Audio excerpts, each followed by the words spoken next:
OBGYNs, the few that they were in North Carolina, would not treat African American women who had problems with pregnancies. They just wouldn't do it. The general practitioner would do it, but little did they know about pregnancies. And so this time around when she got pregnant, she was determined not to lose this baby. And so she found an OBGYN in Manhattan, New York, 96th Street, who would treat African American women, and that's what she did. And so I was born at 11 o'clock a.m. on April 27, 1947. And starting that day and going forward, I've just embraced this community. This community has embraced us, and it's been a love affair down through the years. When my dad first came to Wilson, and I'm watching the clock, Reggie, I'm not going to let it go past 8 o'clock. When my dad came to Wilson and married my mother, he was called into City Hall or the courthouse by the powers to be, and he was welcome. He was told by the white establishment that you're welcome in this town. You have married a lady that is very special to us. We know her. The big secret is that we might be related to her. And so we want you to know, Dr. Butterfield, that anything you want, you come to see us, and we will make it happen. And my daddy, being the Bermudian that he was, said, thank you, sir. Thank you very much. And then they said, and we're going to do you a favor.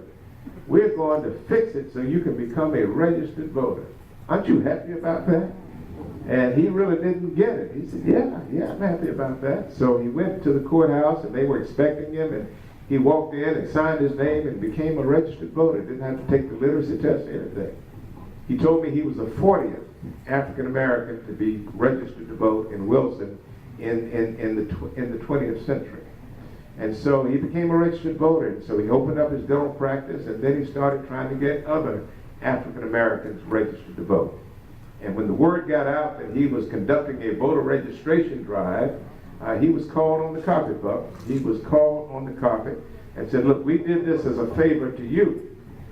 This is only for you.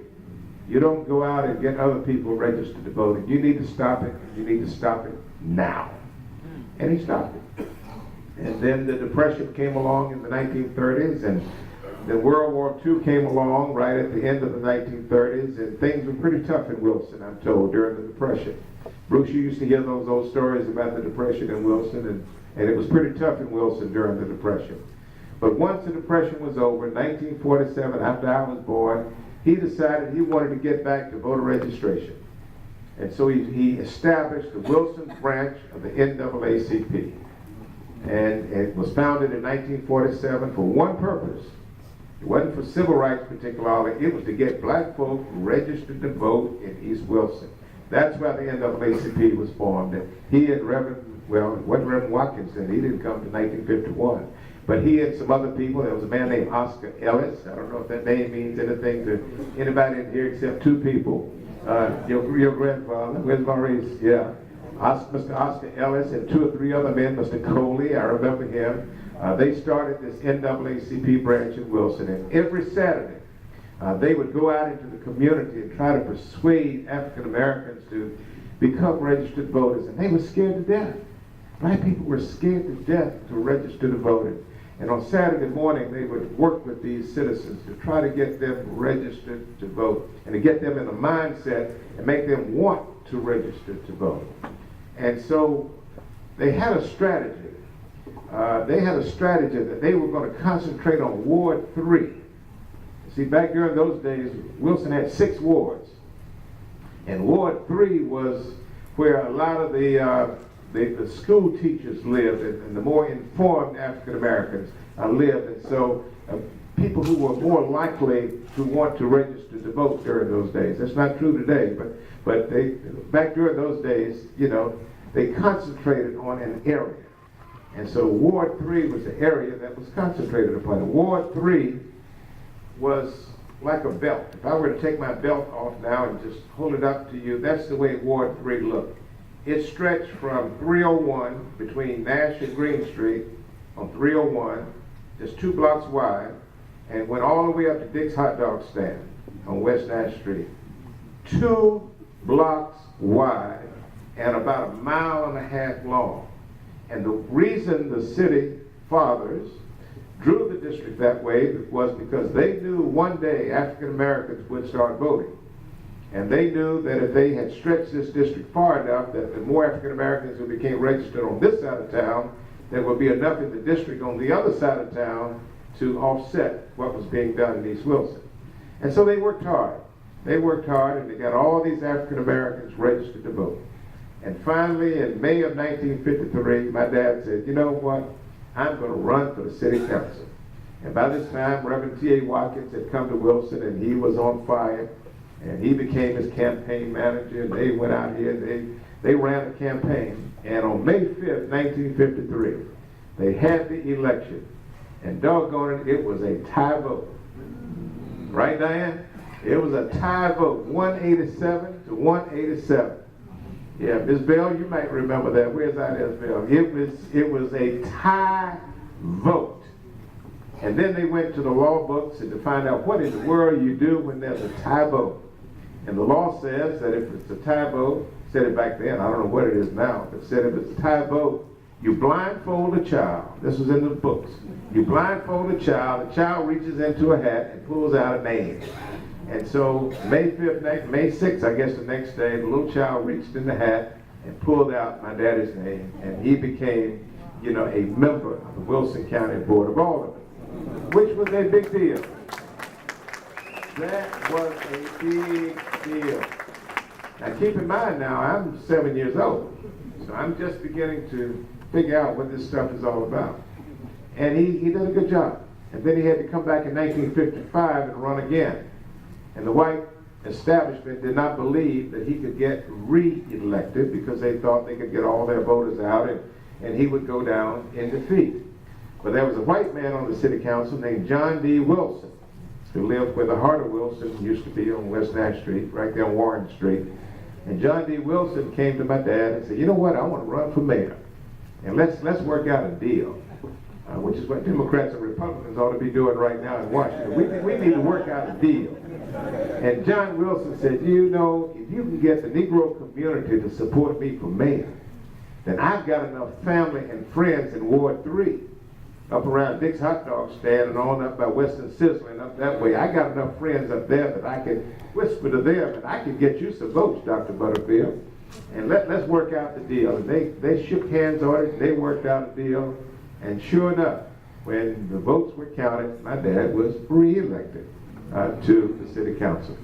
And in exchange for that support, John D. Wilson, the mayor, appointed my daddy to be the chairman of the finance committee for the Wilson City Council. Unheard of. That meant he was responsible for the budget. That's how they built Reed Street Community Center and a whole lot of other good stuff here in Wilson. He was chairman of the finance committee. Well, that was too much. That was too much for a lot of people. And so Easter of 1957, when it was time to run for re-election again, my mother, my father, and myself were on a vacation in New York visiting my daddy's sister for Easter. And while we were gone, the city council called an emergency meeting to change the method of election from district elections to at-large elections. Daddy heard about it, left Mom and me in a hotel room in New York City, and he jumped on one of those old DC-3 airplanes and flew back here and walked into the meeting and surprised everybody. And he tried to make the case that they should not change the method of elections, but he failed. And so the method of election changed to at-large. He ran in May of 57 and came in last place and lost the election. Now keep in mind now, I'm 10 years old. So I'm figuring this stuff out.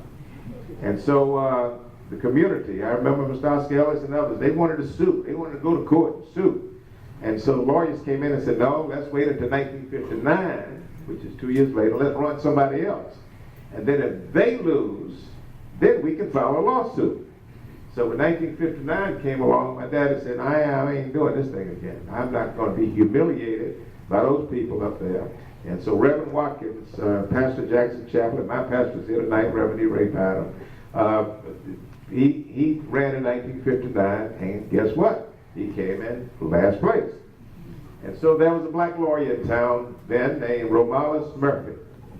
And Lawyer Murphy, a young lawyer who was on fire, said, let's take this case to court. And so they filed a lawsuit called T.A. Watkins versus City of Wilson. And they challenged the at-large elections. Not only did they require at-large elections, Bishop, but you had to vote for a full slate. You couldn't single-shot vote. You see, mathematically, if you're in the minority, if you can single-shot your vote, that has the impact of multiplying the effect of your vote. Single-shot voting is called. So they did away with single-shot voting. If you voted for 5 instead of 6, your whole ballot was thrown out. And so that was the new law. And so the case was challenged in court, and of course, they lost the case. The case went down to defeat. It went all the way to the U.S. Supreme Court. And in 1960, they lost the case. Now, I'm 13 years old by this time, and I'm really figuring out, Luther, here, what's going on. I knew it was racism, and I knew it was because my daddy was black, and I knew it was because some other people wanted to stay in power. And so because of that lawsuit that challenged the election system, I wanted to be a lawyer. And because my dad had been on the city council, I wanted to be in politics. And so secretly in the back of my mind, that's the track that I got myself on. And by this time, it's 1961, 1962, there was a fellow named Willie Reed that lived in Wilson. And some of you remember Willie Reed. Barbara Farmer, you're still here. He was your buddy. Willie Reed wanted to lead a protest here in Wilson, and the old folks in the community, black folk, told Willie Reed, no, you need to just settle down. We don't need to do that in Wilson. And quite frankly, my dad took offense to the fact that some of his best friends in the community, black people, black men, were telling Willie Reed that he could not lead a protest march downtown Wilson because they were doing it in Raleigh, they were doing it in Durham and Greensboro. But the fathers in this community, some of them, discouraged them from doing it. And so finally in 1963, that's when a fellow named Toby Fitch and myself, and you remember Toby's daddy, Toby's daddy didn't take any prisoners, and we needed that, Mr. Fitch. And my dad, even though he was an activist, he was a different type of activist from Mr. Fitch. But they were both activists, And so they released us. They released Toby and me. They took the shackles off of us and empowered us to get out there and to do what Willie Reed had wanted to do a couple years earlier. And so we started the protest movement every Sunday. And some of you in this room were in those marches. We would leave Jackson Chapel and we would march down to the Colony Theater and Drake Theater.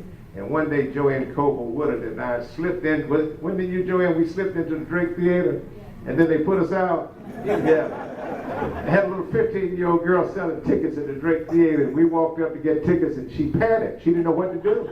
So she just took our money and said, go on in. And when the manager found out, they came and put us out. And then we went over to the Sunset Recreation Pool. And Joanne Woodard put on her bathing suit, and we put on our bathing suits, and we walked in and got in the pool at sunset, and they turned the water out of the pool. And if I'm wrong, Joanne will stop me. She hasn't stopped me yet. And so that's when Bert Gillette came out. You see the Bert Gillette signs on the other side of town. Bert Gillette was the recreation director. And he came out and pleaded with us. He said, look, y'all, I know it's just a matter of time before we'll have to integrate in Wilson. I know it is. But please wait until Raleigh integrates his pool. And then we will integrate our pools in Wilson. And we said, Mr. Gillette, that is not a deal. We're going to come back tomorrow. If there's some water in this pool, we're going to get in this pool again. And so that was sort of my life as a teenager in Wilson. And I have a lot of fond memories of what we did. And I'm so proud of this community and how it has supported me and how I've supported you. And we've had this friendship down through the years.